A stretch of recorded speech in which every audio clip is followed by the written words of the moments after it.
جو اللہ اور قیامت کے دن پر ایمان رکھتا ہے اسے چاہیے کہ اچھی بات منہ سے نکالے یا خاموش رہے۔ جلد تجربہ کار ہونے کے لیے ایک اصول یاد رکھیں: زبان بند رکھیں، آنکھیں اور کان ہمیشہ کھلے رکھیں۔ خاموشی آپ کو اپنے مقصد پر توجہ مرکوز کرنے میں مدد دیتی ہے۔ ناراض آدمی کو پیار سے خاموش کرو، بیمار انسان کو نرمی سے خاموش کرو، کنجوس کو سخاوت سے خاموش کرو، اور جھوٹے کو سچ کے ساتھ خاموش کرو۔ خاموشی آپ کو ایک کامیاب انسان بننے میں مدد دیتی ہے۔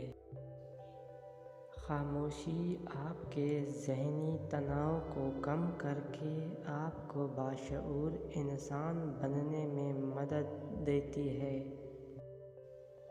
خاموشی ایک ایسی عبادت ہے جسے فرشتہ لکھ نہیں سکتا، شیطان اسے بگاڑ نہیں سکتا، اور کوئی اسے جان نہیں سکتا۔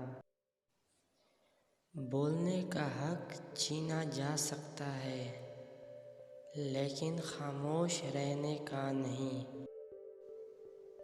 خاموشی بھی ایک عظیم نعمت ہے، خاص طور پر اس وقت جب اختلافات زیادہ ہوں، آوازیں بلند ہوں، علم کی کمی ہو اور دلیل کی کوئی اوقات نہ ہو۔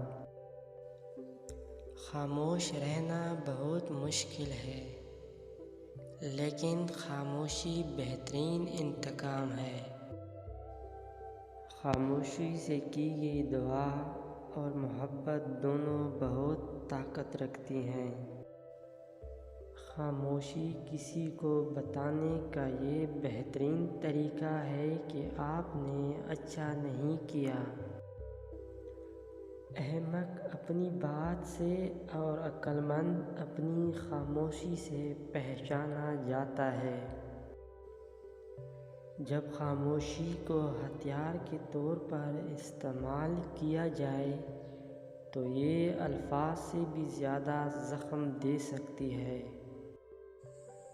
آپ جتنے خاموش ہوں گے اتنا ہی آپ بہترین سن سکیں گے۔